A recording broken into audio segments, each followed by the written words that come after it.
कहाँ चल जाए भाई भाई भाई भाई बबलू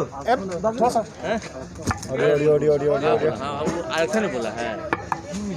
चलो देखो क्या बोला है।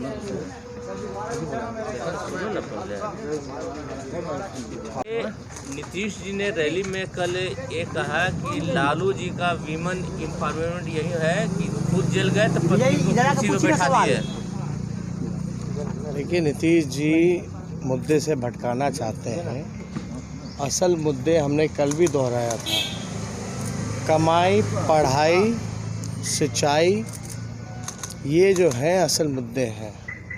पढ़ाई, कमाई, सिंचाई, ये जो है असल मुद्दे हैं। और दवाई, पढ़ाई, कमाई, दवाई, सिंचाई, इस पे नीतीश कुमार जी नहीं बोलते। गरीबी पे नहीं बोलते, भूखमरी पे नहीं बोलते।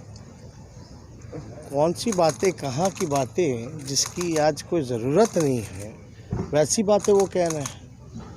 हम वर्तमान और भविष्य की चिंता कर रहे हैं, बेहतर बनाने की कोशिश कर रहे हैं। और उनको जो है इतिहास के जो बासी पन्ने हैं उसी में उनको बातें रखनी हैं, तो उनको मुबारक हो। लेकिन वो बताए ना, रोज़गार पे क्यों नहीं बोलते, बेरोज़गारी पे, कारखाने पे क्यों नहीं बोलते हैं, महंगाई पे क्यों नहीं बोल रहे। तो इन सारे मुद्दों पे उनको बोलना चाहिए, बताना चाहिए कि उनके 15 साल में बिहार बदहाल क्यों हुआ। नीति आयोग के रिपोर्ट में क्यों सबसे फिसड्डी राज्य जो है वो बिहार है, इस पे उनको बोलना चाहिए। जेपी नड्डा कल जिस तरीके से कह रहे थे सभा में कि तेजस्वी यादव को खुले मन से क्यों आखिर पोस्टर्स बैनर में सिर्फ उनका ही चेहरा झलक रहा है, मतलब लालू यादव के फोटो न होने पर बोल रहे थे। अब देखिए, हम तो इस पर कुछ टिप्पा टिप्पणी नहीं करेंगे। हम तो नहीं जा रहे हैं किसी को टिप्पा टिप्पणी करने। हम तो काम की बात कर रहे हैं, बेरोज़गारी की बात कर रहे हैं, पढ़ाई लिखाई की बात कर रहे हैं, दवाई की बात कर रहे हैं, सुनहरे बिहार की भविष्य की बात कर रहे हैं। मेरे ख्याल से ये लोग देखिए मुद्दे पे एकदम नहीं बहस करना चाहते हैं।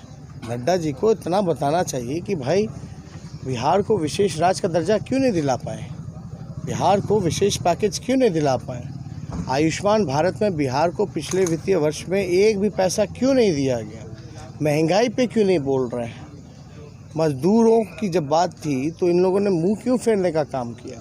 नड्डा जी को बताना चाहिए, बाढ़ में इतना नुकसान हुआ, तबाही हुआ, आप एक बार तक झांकने तक नहीं आए बिहार। अब चुनाव है तो वोट मांगने घूम रहे हैं। आपको कम से कम सेंट्रल की तो टीम भिजवा देते, खुद नहीं झांकना था। तो बाढ़ में लगभग 85 लाख आबादी प्रभावित हुई है। अब तक जो है कोई घूमने वाला सेंट्रल की टीम तक घूम के आकलन तक नहीं की है कि क्या होगा।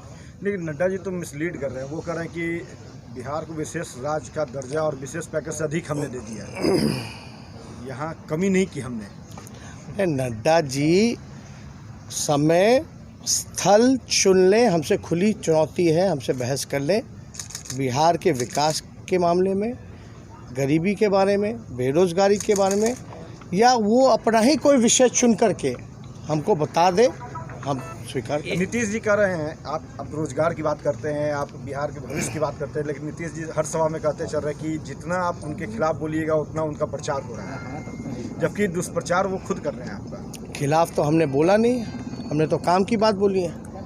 नेता प्रतिपक्ष अगर मुख्यमंत्री से जनता के सवाल नहीं पूछेगा तो कौन पूछेगा। उनको मुद्दे पे बोलना चाहिए, तो वो तो निजी हमले बोल रहे हैं। क्या कितना गाली दे रहे हैं, ये तो पूरी बिहार की जनता, देश की जनता सुन रही है। और जब गाली दे रहे हैं उसको भी हम बोलते भाई उनका आशीर्वाद के रूप में हम ले रहे हैं। उनके भाषण में एक शब्द वो बार बार बोल रहे हैं, अगर मेरी सरकार आई तो ये करेंगे, अगर आई तो ये करेंगे। अगर के पीछे क्या राज है? आप एक बात समझिए, पहली बात तो नीतीश कुमार मुख्यमंत्री बनने नहीं जा रहे। नीतीश कुमार जी एक जो उनके वैचारिक प्रतिबद्धता है वो पूरा देश जानता है। वो बताने की अवसरवादी और वैचारिक प्रतिबद्धता पूरा देश नीतीश कुमार जी को जानता है। एक सवाल कि आप हर अपनी चुनावी सभा में बोल रहे हैं कि नीतीश कुमार थक चुके हैं, वो थक चुके हैं तो उन्हें अब आगे क्या करना चाहिए, कोई सुझाव सलाह देंगे? नहीं, हम सलाह क्यों देंगे। उनके काम को देख करके हम नहीं बोल रहे, बल्कि जनता बोल रही है। अगर बोलते हैं बिहार में कारखाने नहीं लग सकते, समुंदर नहीं है, नौकरी नहीं मिल सकती क्योंकि समुंदर नहीं है। हमने प्रयास किया, उन्होंने तो खुद अपने आप को बोला है ना, उन्होंने तो खुद हाथ खड़े किए हैं। लेकिन समुंदर तो पंजाब और हरियाणा में भी नहीं है, लेकिन बिहार के लोग वहाँ के कारखानों में जाके काम करते हैं। तब ये सारी बातें तो वो खुद स्वीकार कर रहे हैं, हाथ खड़े कर लिए कि वो थक चुके हैं। एक आखिरी सवाल, आपने राघोपुर की सभा में कहा कि यहाँ के वोटर जो है वो विधायक नहीं बल्कि मुख्यमंत्री चुनेंगे। आप पिछले दफ़ा भी अभी भी वहीं से विधायक हैं। अगर राघोपुर की बात की जाए तो कितना विकास हुआ, क्या लगता है आपको? देखिए, आपको जो दिखेगा राघोपुर में, वो हमारी जब सरकार थी तभी उसमें विकास हुआ। 6 लेन जो ब्रिज बन रहा है 5000 करोड़ का बन रहा है, वो हमारी सरकार में हम लोगों ने शिलान्यास करवाया था। बल्कि दियर का तो उतरने का डिज़ाइन में था ही नहीं पहले, उसको हम लोगों ने जुड़वाया। इंजीनियरिंग कॉलेज उसी बगल में महुआ में, वैशाली में हमने मेडिकल कॉलेज, इंजीनियरिंग कॉलेज, और यही नहीं लगभग 900 करोड़ रुपए का रोड जब पीडब्ल्यू डिपार्टमेंट के मंत्री हम रहे तो वो दिया गया।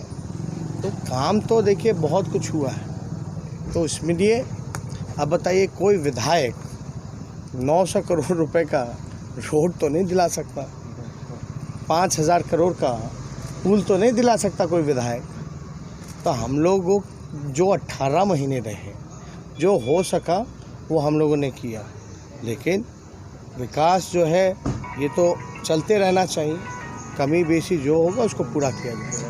Thank you. इंदिरा गांधी की थी है, सरदार वल्लभ भाई पटेल की आई है। सरदार वल्लभ भाई पटेल को हम लोग नमन करते हैं, इंदिरा गांधी जी को हम लोग नमन करते हैं और हमारी श्रद्धांजलि होगी। चिराग जन्मदिन है, चिराग पासवान का जन्मदिन है, चिराग पासवान का बर्थडे है। अच्छा, नहीं जन्मदिन है तो शुभकामनाएं हैं, शुभकामनाएं हैं। और हमने तो पहले भी कहा था कि ये जो दौर है उनके लिए बहुत एक कठिन दौर है। आज जब ज़रूरत उनके पिता की थी तो आज उनके साथ पिता खड़े नहीं हैं, लेकिन फिर भी मजबूत रहे। हमारी उनको, उनके परिजनों को पूरी शुभकामनाएं। अच्छा, 10 नवंबर कितना टफ डे आपके लिए होगा?